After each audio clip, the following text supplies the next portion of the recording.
Bonjour à tous, soyez les bienvenus au Club 700. Quel bonheur en ces temps chaotiques de parler de bonheur, de grâce et surtout de bonnes nouvelles. Salut pasteur. Merci Massi, surtout que c'est les nouvelles de ce monde. Oui. Mais la question c'est, qu'en est-il des nouvelles du ciel? C'est ça. Celle du ciel, c'est en Jésus-Christ. Je suis le pasteur Raymond Kofi pour vous servir dans cette émission. Et je suis Massi Domingo et je vous invite à bien profiter d'une émission formidable en ce jour, n'est-ce pas, pasteur? Ce que Dieu a préparé pour tout le monde, Massi. Oui. Et sa grâce est infinie. Voilà, de très bons témoignages. Avec le succès et la drogue, pendant 15 ans, Stéphane recherchait toujours des sensations fortes, jusqu'au jour où il a fallu perdre sa propre vie. Regardez. Oh my God, Stephen, baby, wake up! Wake up! Il était plus ou moins conscient, allongé sur le sol, et je l'ai secoué en l'appelant par son nom. La vie de Stephen Pierce n'aurait pas dû se terminer ainsi. Stephen était en train de vivre son rêve de succès dans la musique comme joueur de basse dans le célèbre groupe californien de funk, la 9e création. Cette période était celle de l'ascension dans le monde de la musique. Stephen parcourut le monde grâce à la 9e création. Cependant, derrière la musique, la drogue avait rongé sa vie. Les gars avec qui j'étais depuis mes études secondaires m'ont fait connaître ce qu'était la drogue. Des musiciens avec qui je jouais, des gars avec qui je passais mon temps, ça avait l'air amusant et j'en ai pris. Mais ce qui commença comme simple amusement devint une véritable obsession. J'ai commencé par fumer de la marijuana, puis ça ne m'a plus rien fait et je me suis mis à essayer d'autres drogues. De la marijuana, il passa à l'héroïne et à la cocaïne. Comme musicien, il avait facilement accès à toute la drogue qu'il désirait. Après la soirée au club, le dealer qui s'y trouvait voulait faire une partie, ce qui signifiait que nous pouvions avoir toute la drogue que nous voulions. Il y avait aussi les filles qui venaient et qui suivaient le groupe. Un soir, pendant que Stephen jouait, une femme du nom d'Yvette vint s'asseoir au premier rang. Son attention fut particulièrement attirée par Stephen. Je l'ai regardé longuement et quelque chose en moi m'a dit « Cette personne a besoin de toi ». Ils se rencontrèrent et se mirent à sortir ensemble. Par la suite, ils s'installèrent ensemble et eurent un enfant. Yvette allait réaliser la profondeur de la dépendance de Stephen à la drogue. Un soir, il est rentré après une longue absence et il avait l'air d'avoir erré pendant 2-3 semaines. Tout ce que j'ai pu faire, ça a été de le mettre dans la baignoire et de faire couler de l'eau sur lui pour le nettoyer. Il était malade d'avoir été dehors toute la nuit et il m'a dit qu'il avait pris de l'héroïne. Je lui ai dit « Mon Dieu, mais pourquoi t'infliges-tu cela ?» Mais Yvette refusa de l'abandonner. Je l'aimais et je voulais l'aider. Ce que j'avais en tête et à cœur, c'était de rester avec lui parce que je savais qu'il y avait des choses en lui qui étaient cachées sous tout ce qui était mauvais. Et si je pouvais rester et l'aider à se débarrasser de tous ces déchets, il serait possible de voir quelle est sa véritable essence, ce qu'il est appelé à devenir. Les années passèrent et les choses s'empirèrent pour Stephen. Je traînais dans les rues, je jouais de la musique et je prenais de la drogue. Et je traînais dans les rues constamment. Je me réveillais, je me défonçais, pas de nourriture, rien. Ma nourriture, c'était de me défoncer. Je me défonçais depuis l'aube jusqu'à la nuit. Stephen cherchait sans cesse à se droguer pour planer. Mais un jour, l'extase qu'il cherchait tant faillit le tuer. J'avais laissé tomber toutes les drogues, sauf la PCP. Je ne pouvais en fumer qu'une par jour parce que ça vous prend et vous arrache l'esprit toute la journée. Je l'étalais sur toute une journée. Je suis allé dans ma cache, j'ai pris 3 bonnes bouffées et j'ai senti que ça m'emmenait là où je voulais. J'étais dans ma chambre, assis sur mon lit, j'étais dans mon trip, c'était bon. Alors que Stephen prenait de la PCP, un ami passa le voir et lui donna de la marijuana. Le mélange des deux drogues crée un déséquilibre chimique immédiat. Il s'est mis à crier et il est tombé par terre. Il était plus ou moins conscient, allongé sur le sol et je l'ai secoué, l'appelant par son nom, lui disant de revenir. En même temps, j'ai réussi à le traîner dans la chambre et à le mettre sur son lit. Quand Stephen était inconscient, il eut une vision. Il est revenu à lui et m'a dit qu'il avait vu son père qui était décédé. Il lui a dit que c'était sa dernière chance pour remettre sa vie en ordre. Et c'était sombre, si sombre. Je suis resté allongé à sangloter et à pleurer. Je savais qu'il y avait eu un changement dans ma vie. Je savais que Dieu avait accompli quelque chose dans ma vie.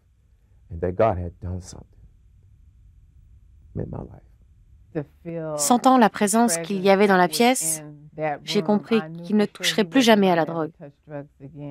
Depuis ce jour, Stephen n'a plus eu aucun désir de se droguer. J'étais fatigué, fatigué, fatigué. Et je voulais une autre vie. Je savais qu'il y avait autre chose pour moi, mais je ne savais pas comment y arriver par moi-même. Jusqu'à cette dernière crise après laquelle tout a commencé à se mettre en place dans ma tête.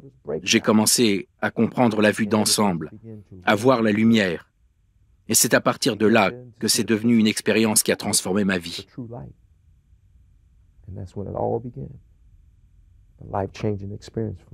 Une autre expérience qui transforma sa vie eut lieu lorsque le frère de Stephen, qui venait juste de sortir de prison, lui parla de l'amour de Jésus-Christ. Mon frère avait été un gangster dans les rues du quartier. Et si le Seigneur avait pu le changer sa vie, lui qui volait et tuait et qui avait fait tant de mauvaises choses dans sa vie, même en prison, j'ai senti en moi que le Seigneur l'avait changé, que c'était réel. Et j'ai voulu essayer. Il m'a aidé avec la prière de repentance. Et ce jour-là, j'ai accepté Christ dans ma vie. Stephen abandonna son groupe de musique et ses anciens amis. Bien qu'il n'avait plus aucun désir de revenir à son ancienne vie, il craignait tout de même de rester seul, incertain qu'il était de pouvoir vivre sans drogue. Mais au fur et à mesure qu'il étudiait la Bible, j'ai compris que je pouvais y arriver, que je n'allais plus retourner à ma vie passée. Jésus m'a aidé en me montrant qui je suis en lui. Cela m'a donné la certitude, grâce à la Bible, qu'il est là et qu'il ne me délaisse ni ne m'abandonne.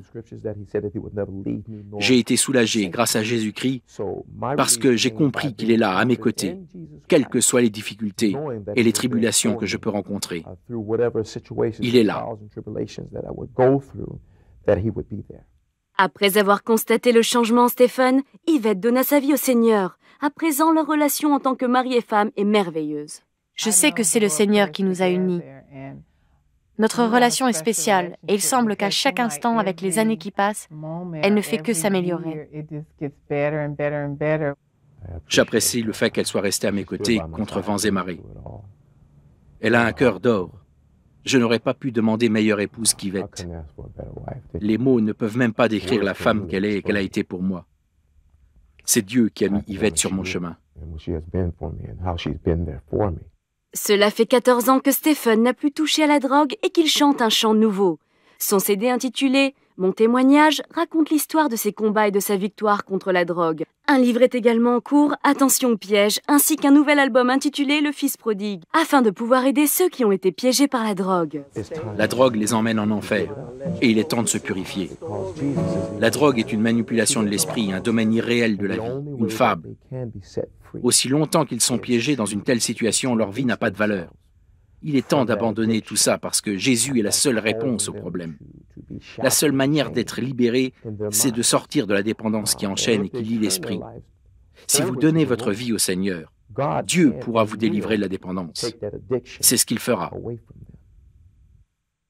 Voyez-vous comment le Seigneur est bon. Il avait disposé pour Stephen une très bonne épouse, compréhensive. Oui, mais c'est d'abord les débuts, Massi. Oui. Les débuts n'étaient pas faciles. Pas du tout. Aussi, c'était le choix de la femme. Oui. Oui, mais ce qu'elle a subi d'abord, et ce qu'elle a enduré, ce qu'elle a accepté. Mais le fait d'avoir Jésus comme soutien. C'est ça le secret. Oui. La corde à 3 brins. Oui, elle ne se brise pas facilement. Oui. Mais ce qui est aussi intéressant, c'est la persévérance de l'épouse dans la prière à compter sur le Seigneur de changer son mari. Et elle a eu la miséricorde, c'est ça qui me plaît dedans. C'est beaucoup à encourager, vraiment. Oui. Ne vous laissez pas abattre lorsque les situations perdurent. Croyez que le Seigneur est là. Et surtout, tournez-vous dans la prière. Persévérez. La Bible dit c'est celui qui persévérera jusqu'à la fin qui sera sauvé. Mais ne nous quittez pas. À tout de suite.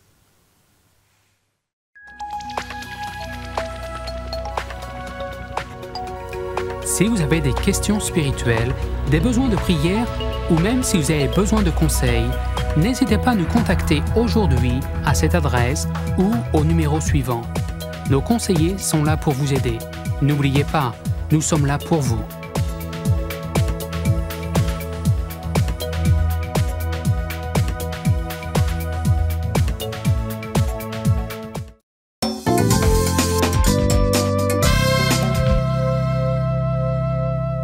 Bienvenue de nouveau au Club 700. Quel drame si votre petite fille de 11 ans disparaissait dans la nature ou dans la brousse pendant près de 4 longs jours. Vers qui vous tournez? Comment espérer la revoir vivante? Regardez l'histoire de Nadia Bloom. Dans la matinée du 10 avril 2010, la petite Nadia, 11 ans, prit son vélo et fila vers les bois prendre quelques photos de la nature. Mais elle ne revint pas. Après 20-30 minutes, je suis sortie devant la maison pour la voir rouler et lui dire de revenir, mais je ne l'ai pas vue. J'ai alors pris la voiture pour aller la chercher. Tania était très inquiète car la zone autour de ce lotissement dans le comté de Séminole en Floride est connue pour abriter des alligators et autres prédateurs. Je savais qu'il n'y avait que 2 endroits où elle pouvait être, le petit terrain de jeu ou l'étang. Je suis d'abord allée à l'étang et j'ai immédiatement vu que son vélo était parfaitement garé devant le plan d'eau, le casque pendu au guidon. Tania chercha sa fille dans l'épais fourré près de l'étang. Ne la trouvant pas, elle appela les secours. En quelques heures, les autorités locales et nationales avaient organisé une vaste opération de recherche. C'est un moment surréaliste. Vous vous dites que ce n'est pas possible.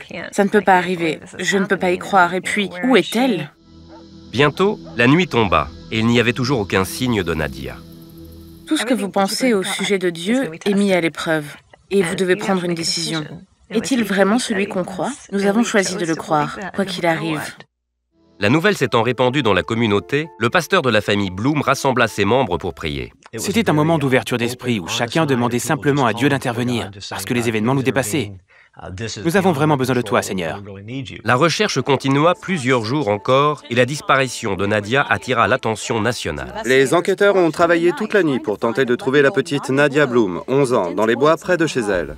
Comme du temps avait passé et qu'on ne la retrouvait pas, les autres alternatives commençaient à se dessiner à l'horizon. Il fallait nous préparer à ces éventualités. Il y avait des moments où j'avais espoir, puis d'autres, comme l'a dit Jeff, où nous imaginions qu'elle avait été enlevée. Car à ce moment-là, qu'était-elle devenue? Pendant ce temps, le soutien et la prière de la part des habitants de leur ville continuèrent. Son école nous avait envoyé des lettres de la part des élèves de sa classe. Et un enfant avait écrit « L'espoir la ramènera chez elle ». J'ai fondu en larmes. Mais encore une fois, cela nous donnait espoir. Une de mes prières, que je faisais presque constamment, c'est que, quoi qu'il arrive, Dieu soit glorifié par ces événements. 4 jours passèrent et les équipes de recherche et sauvetage ne trouvaient toujours rien. Ensuite, il y eut une piste, mais elle ne vint pas d'une équipe de recherche ou d'un hélicoptère. James King, membre de l'église où vont les Bloom, annonça que Dieu lui avait indiqué où chercher Nadia. Il raconta plus tard son expérience à CBN News. C'était une petite voix douce, mais elle me guidait de temps à autre. Oui, va de ce côté, ou bien non, pas par là. Cet après-midi-là, James appela les secours pour annoncer la nouvelle que la famille Bloom et toute la ville de Winter Springs avaient attendue depuis 4 jours. Opérateur 911, quelle est votre urgence et localisation? Je l'ai trouvée. J'ai trouvé Nadia. C'est incroyable comme vous pouvez passer d'une telle profondeur dans la gravité à une telle euphorie en quelques secondes à peine. J'ai couru dans la chambre et j'ai presque cassé la porte en l'annonçant à Tania. Et toute la maison a crié de joie, c'était phénoménal. Les habitants du quartier des Bloom firent une grande fête pour accueillir Nadia. Jeff Bloom dit que sa prière demandant que Dieu soit glorifié fut exaucée. Du monde entier, on recevait des lettres, des appels, des courriels pour dire qu'ils priaient pour Nadia. Certains n'avaient pas la foi, mais ils disaient « Je ne crois pas, mais c'est la chose la plus proche d'un miracle que j'ai jamais vu. » Certains détails de son épreuve commencent déjà à s'effacer de sa mémoire, mais Nadia n'oubliera jamais qu'il y a un Dieu qui fait des miracles aujourd'hui encore. C'est vraiment miraculeux. Je me souviens qu'étant petite, je m'étais demandé si Dieu est vraiment là pour nous. Mais oui, il est là pour nous, vraiment. Peu importe combien les choses paraissent effrayantes, vous devez garder votre confiance en lui. Vous savez, quelqu'un a dit, l'appréciation de la grâce de Dieu ne remplit pas d'orgueil celui qui en est l'objet, mais elle le rend plutôt humble. Elle met tout simplement l'homme à sa place et donne à Dieu la sienne. Fin de citation. Avec le cas de la disparition de la petite Nadia, comment elle a été retrouvée et est du domaine de Dieu. Et ce, malgré les bonnes volontés et les grands moyens du jour, elle reste introuvable. Il fallait une autre intervention. Mais celle des hommes et celle aussi d'en haut, c'est-à-dire celle du Seigneur, comme on peut dire, montre-moi Seigneur, montre-nous Seigneur, révèle-nous Seigneur Jésus, révèle-toi à nous, révèle-toi aux hommes que nous sommes. Les hommes que nous sommes, nous, on s'occupe seulement des choses possibles, car elles sont de notre domaine. Et ce, malgré les grandes découvertes de la science et autres. Mais Dieu seul accomplit les choses impossibles pour les hommes. Et ceux qui ont la foi en lui les saisissent et les acceptent comme des réalités. C'est aussi ainsi que nous recevons sans douter, ni discuter, les récits de la parole de Dieu, avec de nombreux miracles et les interventions divines qu'il comporte. C'est aussi ainsi que nous saisissons les merveilleuses promesses de Dieu qui sont faites pour les temps présents et pour notre avenir éternel. Lorsqu'on regarde l'histoire de Nadia, on se pose la question, comment elle a pu survivre? Qui a intervenu? Tout avait été mis en œuvre, les moyens vraiment sophistiqués, mais il a fallu une révélation, seulement la révélation. Je voudrais t'inviter à prier, je ne sais pas par quoi tu passes en ce moment, mais je crois que quelque part, tu n'as pas perdu un enfant, tu n'as pas perdu quelqu'un, mais quelque chose dans ton cœur te manque. Alors prie avec moi, dis tout simplement, Seigneur Jésus, fais-moi. Seigneur Jésus, transforme-moi. Seigneur Jésus, visite-moi. Seigneur Jésus, aie ton chemin dans ma vie. Seigneur, pardonne-moi tous mes péchés et viens dans ma vie maintenant. Change ma vie. Au nom de Jésus, Amen et Amen. Donne-moi juste quelques secondes de prier pour toi qui est en train de suivre cette émission maintenant et qui souffre de quelque chose dans ton cœur. Seigneur, je te présente tous ceux-là qui suivent cette émission et qui ont vu le témoignage de Nadia et qui se posent des questions. Visite-les en ce moment. Au nom de Jésus-Christ, je libère la gloire de Dieu pour vous. Je libère la réponse que vous attendez du Seigneur pour vous. Seigneur, visite-les. Visite ceux qui sont tourmentés, ceux qui sont oppressés. Visite-les et libère la puissance de la guérison. Dans le nom de Jésus. Amen et Amen. Que le Seigneur vous bénisse et qu'il vous bénisse abondamment. Seulement, ne perdez pas espoir. Tant qu'on vit, il y a de l'espérance. Que Dieu vous bénisse. Ne nous quittez pas. À tout de suite.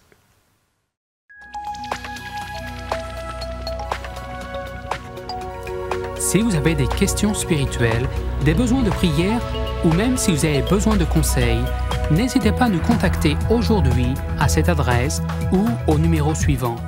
Nos conseillers sont là pour vous aider. N'oubliez pas, nous sommes là pour vous.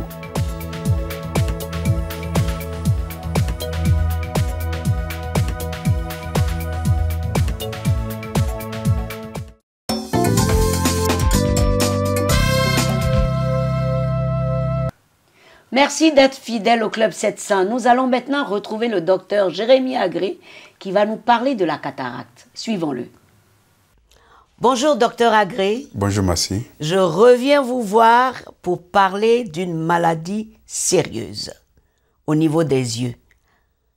Parlez-moi de la cataracte. La cataracte, la définition, c'est une opacification du cristallin.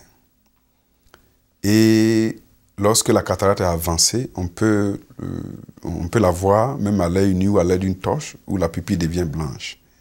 Ce qu'il faut savoir, c'est que la cataracte, c'est la première cause de cécité dans le monde. Mais heureusement, c'est une cécité réversible. Ça veut dire qu'après une opération chirurgicale, la personne, si elle n'a pas d'autres problèmes, peut retrouver la vue. La cataracte a plusieurs causes.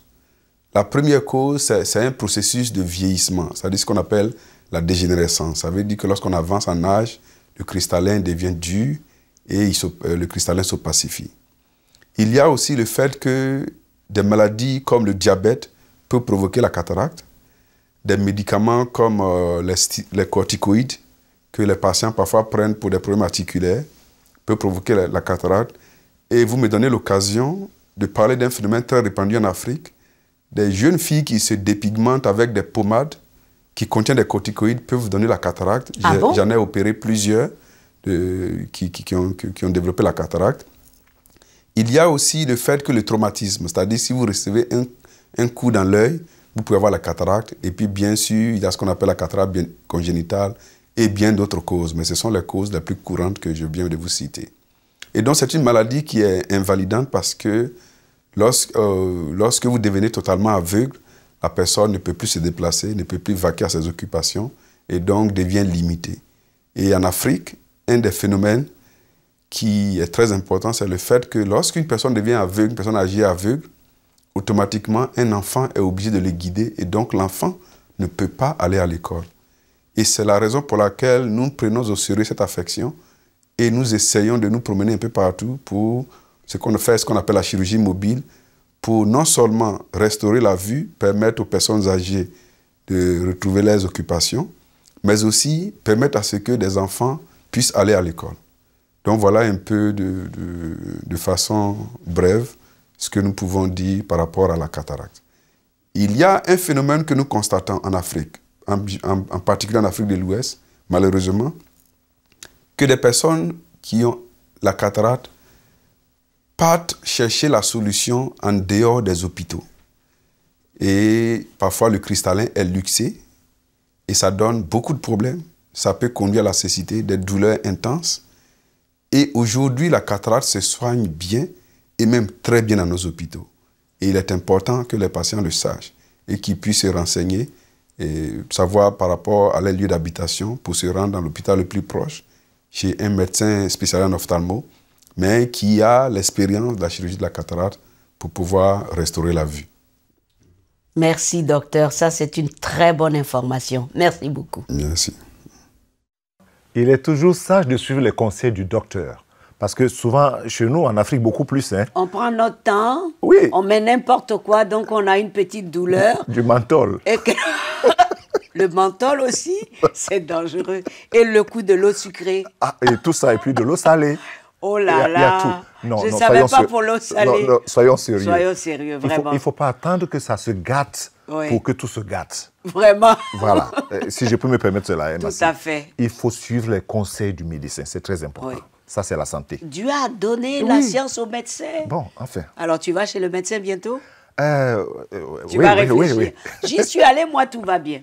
Ah bon? Voilà, on passe mes amis, merci de rester encore là avec nous. Nous allons passer à vos questions et le pasteur va répondre.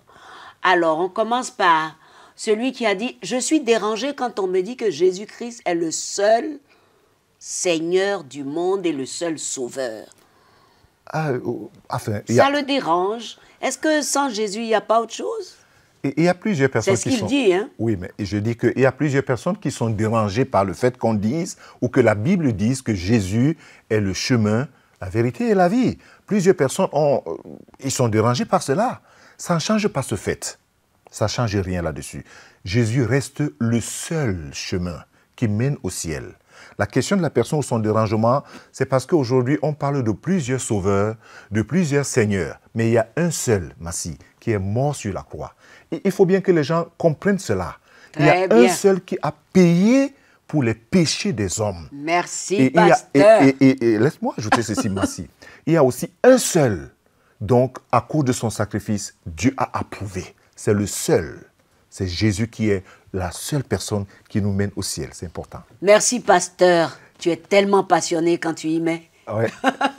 On va à la question numéro 2. Il y a bien des gens satisfaits sans Jésus, apparemment. Pourquoi essayer de les changer? Oui, on ne va pas essayer de les changer. Le tout n'est pas d'être satisfait ici, Massi. Qu'en est-il de l'éternité? C'est ça la question. Ok, je suis satisfait ici, c'est bien. Mais qu'en est-il de la vie à venir si je n'ai pas Jésus? Parce que la vie à venir appartient à ceux-là qui ont une relation avec Jésus. Pourquoi être satisfait ici et ne pas être satisfait là-bas, ou pour l'éternité, ou face à l'éternité? C'est ça la réponse. Donc il faut préparer son éternité. Tout à fait. Et sans Jésus, il n'y a pas d'éternité. Ce n'est pas possible. Voilà. Question numéro 3. Les chrétiens disent tout le temps, Jésus par-ci, Jésus par-là. Qu'est-ce qu'il y a de particulier dans ce nom? Waouh, ça c'est formidable, Massi. La Bible dit dans Acte 4:12, il n'y a de salut en aucun autre, car il n'y a aucun nom qui a été donné parmi les hommes par lequel nous devions être sauvés. Il y a un seul nom. Voilà la particularité qu'il y a dans ce nom.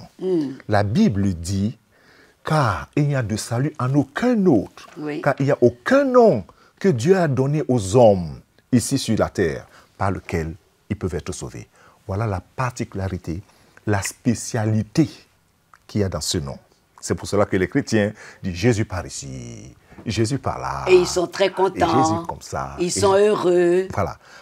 Alors, Jésus, quand on dit Jésus, c'est un tout. C'est le nom au-dessus de tout nom. Voilà, tu as trouvé. C'est pour ça que j'ai dit c'est un tout. Alors, lorsque les gens parlent de Jésus, ils doivent comprendre que ce n'est pas un grand docteur comme tout le monde. C'est le Sauveur. Jésus, c'est Dieu. Et son nom est une puissance. Oui. Donc, c'est la vie. Il faut prononcer la vie. La vie, tout le temps. Il faut prononcer la puissance. Il faut prononcer la joie. Il faut prononcer la paix. Tout à fait. Et puis, que celui qui se glorifie dans ce nom. Bien sûr. Pas dans le nom des stars ou d'autres choses. C'est dans ce nom qu'il faut se glorifier. Alors, c'est ça ton secret, pasteur? Oui, c'est ça mon secret. Et c'est ma passion aussi. C'est ta passion. Oui, et nous invitons tous ceux-là qui nous suivent de faire de Jésus leur passion. Alors, je voudrais aussi profiter pour annoncer à tous que nous avons un super site qu'ils peuvent aller regarder et tout. Oui. Pendant que cette émission est en train de finir, je voudrais tout de suite vous le dire. Le temps passe tellement vite, mais il faut faire attention. Voilà. Il faut faire vraiment tout ce qu'il faut pour nous visiter. Et il est assez riche, le site. Très, très riche, très, très riche.